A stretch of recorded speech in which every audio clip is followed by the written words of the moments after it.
Tu veux prendre de meilleures décisions en match et surtout ne plus te stresser, ne plus te poser 30 000 questions quand tu reçois le ballon ou quand tu sens que tu vas le recevoir.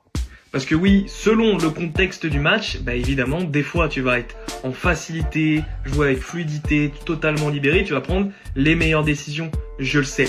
Mais selon le contexte, selon la pression que tu mets, que tu passes dans l'équipe première, que tu joues dans un stade de plus de 20 000, 30 000 spectateurs, eh bien là, bizarrement, tes décisions ne sont plus la même.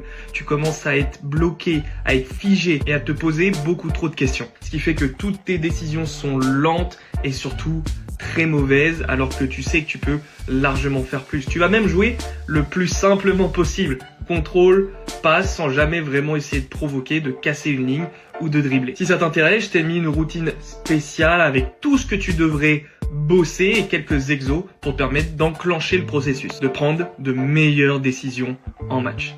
Et en fait, très souvent, l'erreur que vous allez faire, c'est de travailler, répéter des gestes techniques, très souvent les mêmes, slalom, une bonne passe, pied droit, claqué, toujours la même distance, toujours la même zone. Vous allez, certes, peut-être améliorer votre entraînement, prendre des infos, des couleurs, vous mettre en double tâche. Mais dans mon travail, même si ça peut en faire partie, tu rates la partie la plus importante, la partie la plus naturelle de ton système, de ton corps et de ton cerveau. Je te prends un exemple de la vie. À quel moment tu t'énerves le plus vite?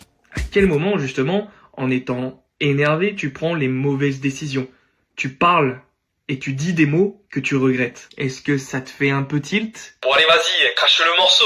Tu te retrouves dans ce genre de situation, manque de lucidité, pas les bonnes décisions et justement tu regrettes tes matchs et tu es frustré parce que tu sais que tu peux faire plus parce que tu es fatigué. Peut-être que tu ne le ressens pas clairement, mais tu es tout le temps fatigué, la qualité de ton sommeil est très moyenne. Donc oui, Axel est peut-être un coach tactique, un coach technique. Non.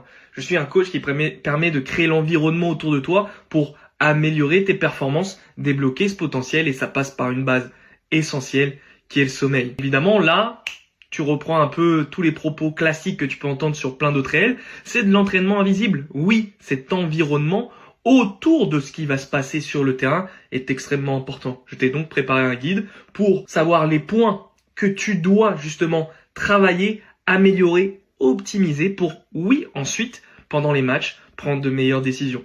Évidemment, ça ne sera peut-être pas suffisant selon certains contextes, selon toi, ton profil. C'est pour ça, justement, que mon accompagnement et ma méthode Factor X existent. Donc, commande tout simplement un guide sous ce réel pour le recevoir.